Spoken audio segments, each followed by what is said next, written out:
من ذا الذي يقرض الله قرضا حسنا فيضاعفه له أضعافا كثيرة والله يقبض ويبسط وإليه ترجعون. بنەرانی بەڕێز و خۆشەویست سڵاوی خوای گەورەتان لێبێ. داواکارم لە خوای پەروەردگار تاعەت و نوێژ و ڕۆژووی مانگی ڕەمەزان لە هەموو لای قبوڵ بکە. خوای پەروەردگار خێر و سەدەقەکانتان لێ قبوڵ بکە و بیکاتەمایی لێخۆشبوون بۆ هەموو لایەک. خۆشەویستان، دەستگای بەخشینی خێرخوازی وەکو نەریتی ساڵانەی خۆی لە مانگی ڕەمەزانی پیرۆزدا یەکێک لەو پرۆژانەی کە ڕای دەگەیەنێت دابەشکردنی سەر لە خۆراکیە بۆ خەڵکی هەژار و نەدار و کەم درامەت و منداڵی بێباوک. خۆشەویستان، ئەمڕۆ لە شارۆچکەی باینجان دەستگای بەخشینی خێرخوازی هەڵدەسێ بە دابەشکردنی 100 سەبەتە خۆراکی لەم شارۆچکەیە بۆ خەڵکانی هەژار و کەم دەرامەت و منداڵی بێباوک و خاوەن پێداویستی تایبەت. داواکارین خوای پەروەردگار ڕزق و ڕۆزی خێرخوازان زیاد بکە، خوای پەروەردگار بەرەکەتی خۆی بڕژێنێ بەسەریانە کە هەمیشە هاوکارێکی باشی دەستگای بەخشینی خێرخوازین و پرۆژەکانی ئێمە جوانتر و گەورەتر ئەکەن. خۆشەویستان، لەم راپۆرتەدا ببینن شێوازی دابەشکردنی ئەو سەبەتە خۆراکیە بەسەر خەڵکانی هەژار و لە دەمی خۆیانەوە جۆبیز بن کە تا چەندێک خەڵکێکی زۆر پێویستیان بەو سەبەتە خۆراکیە هەیە.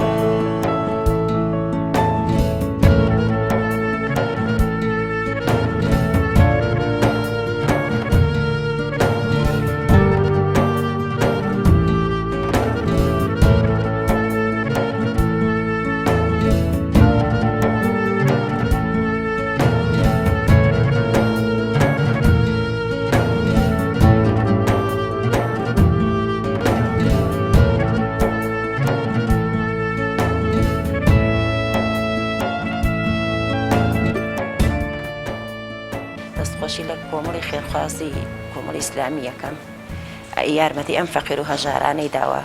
مەمنونم، لەگەڵ خێریان بنووسێ و ئەجر و پاداشتیان بداتەوە. ئاڕوەڵا گرنگە ئەی چۆن ئەوەی ئیسەکە ئێمە زەرورین بەمە. ئەگە ئەمە نەوی هاوکاریمانیان کردە دەستیان خۆش بێگە لێگەلێ مەمنونین. ماڵێنەوە بێ بەشکەم خواشتی ترشی بەدواوە پێشکەش بەم فەقیر و هەژاران و کە خێر و ئەجر و پاداشتیان نەداتەوە. خوا ئەگە ئەو کەسەی دەوڵەمەندە ئەتوانێت لەم مانگە پیرۆزە یارمەتی فەقیر و هەژار و کەم دەرامەت و نەخۆشی هەیە و بیداتەوە زۆر زۆر خۆش پێی خۆشە. سەرەتا بە ناوی خوای گەورە و میهرەبانەوە دەستخۆشی لە بەڕێزتانەکەم و لە ئەو بەڕێزە خێرخوازاناکەم کە دەستی هاوکاری بووە مناڵی هەتی و کەم دەرامەت درێژەکات. زۆر سپاسیانەکەین، خوا ئەجر و پاداشیان بداتەوە. خوا لە بەڵاو مسیبەت لاتاندا لە هەموو لایەکتان لەو خێرخوازانش کە هاوکاری مناڵی بێباوک و کەم دەرامەتەکەن هەر نمونەیان زۆر بێ. زۆر سپاسیانەکەم، خوا دەستی هاوکاریان زیاتر درێژکەن بۆ مناڵی بێباوک و فەقیر و هەژار. خوا لیان ڕازی بێت. زۆر زۆر سوودمان لێ بینیوە و لەبەرەوەی هەمووی خەڵکەکە کەم دەرامەتە بێزگە بە تایبەتی من کە مناڵەکان باوکیان نییە کەم دەرامەتین. زۆر سپاسی ئێواکەم، خێرتان بنووسێ و خێری ئەو کەسانش بنووسێ کە هاوکاری فەقیر و هەژارەکەن.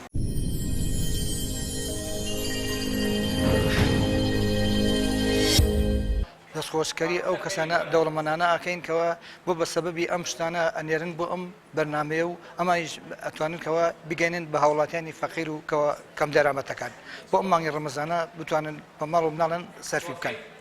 زۆر پێویستی لەبەر ئەوەی کە کابران نەبوو ناتوانن لە بازاڕەکان بگە هەر سەیری عەشیەکانی دوکانەکان بکە. ئەمەیان بۆ نردوینە خوا پاداشتیان باتەوە ئینشاءالله. وەڵی ئەوە سوودێ چاکساشی لێ ئەبینێ لەبەر ئەوەی کە معاشەکە ئەوەی کە معاشخۆر بێ معاشی لێ بیداتێ، ئەوەی کە داهاتی بێ وشکە ساڵیە و بێبارانیە و داهاتی نییە و کە بتوانێت شتێک پارەی هەبێ لە بازاڕەکە بۆ مناڵەکانی خەرج بکە. من بەڕاستی لە تای دڵەوە دەستخۆشی لەو کەسانەکەم کە لەم خێرخوازیە بەشداریان هەیە. بەڕاستی ئەگەر تۆ بکۆڵیتەوە لەو شتەیە ئەمە خۆی 100 شتە 100 کەس هەر کەسی 5 کەسیش بێ 500 نەفەرەکە. ئەم خێرخوازە بەڕاستی دڵی 500 کەسی لە ئێوارە لەسەر سفرەکە دڵخۆش کردووە.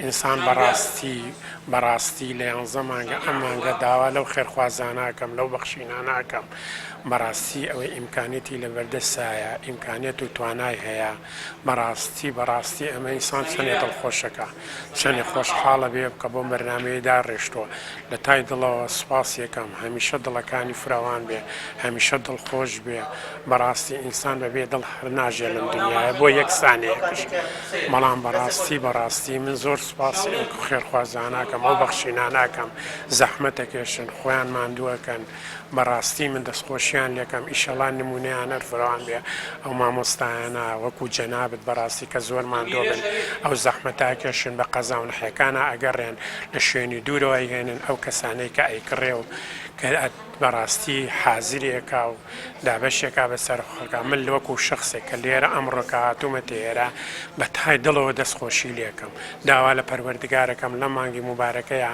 ئینشەڵڵا لە هەموو بەڵاو نسیبەتێک لەگەڵ ئێوە شابی پارێزێت.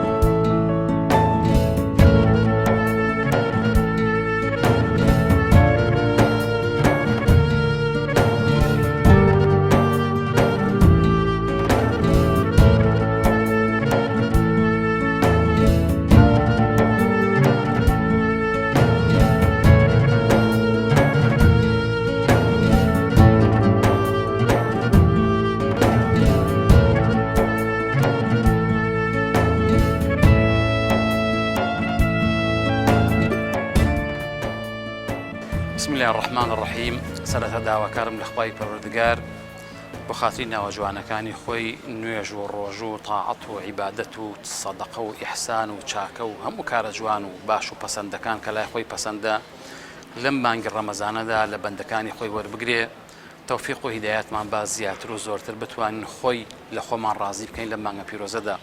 خۆشەویستان ئێمە وەکو دەستگای خێرخوازی بەخشین وەک نەریتی ساڵانەمان لە مانگی ڕەمەزانی پیرۆزدا کۆمەڵێک پرۆژەی فراوان و جۆرا و جۆر و ناوازە پێشکەش ئەەکەین لە یارمەتیدانی کەم ئەندامان لە یارمەتیدانی نەخۆش و هەژار و بێدەرەتانان لە یارمەتیدانی منداڵانی بێباوەک لە هەموو چون و توێژێک کەوا شایان و شایستە بن لە ڕووی شەرعەوە کەوا یارمەتی بدرێن.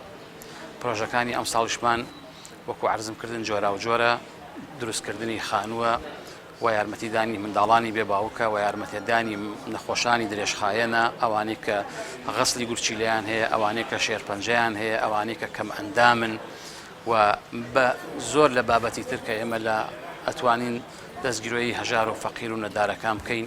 ئێمە هەمیشە دوعای خێرمان بۆ خێرۆمەندان و خێرخوازانی وڵاتەکەی خۆمان لە دەرەوە لە ناوەی هەرێمی کوردستان کە بە ئەو پەڕی هیممەتەوە دەستگیرۆیی ئەم پرۆژانەی ئێمە ئەکەن و ئەم پرۆژانەی ئێمە بەسەر ئەکەنەوە و دەستی کۆمەکی و یارمەتیمان بۆ درێژ ئەکەن. لێرەشەوە دووبارەی ئەەکەمەوانەیە لە خێرۆمەندان لە خێرخوازان لەوانەیە کە خوای گەورە ڕزقێکی پێیاون و سەرۆت و سامانێکی پێداون ئینشاءڵڵا بتوان لە مانگی ڕەمەزاندا ئەو ئەجر و سەوابە کە چەندەها جار دووقات دەبێتەوە بۆ کاری خێر و ئیحسان و سەدەقە و چاکە دەستی هیممەت ڕابکێشن بۆ ئەم پرۆژانەی ئێمە تاوەکو ئێمەش زیاتر و زۆرتر شار و شارۆچەکان بەسەر بکەینەوە هەتاوەکو خەڵک زیاتر ببەخشێ و یارمەتی ئەم پرۆژانەی ئێمە بە دیارە پرۆژەکان ئێمەش فراوانترێ بێ و هەموو شار و شارۆچکەیەک ئەگرێتەوە بە گوێرەی توانە و بە گوێرەی ئەو داهاتێکە لەبەردەستمان نابێت.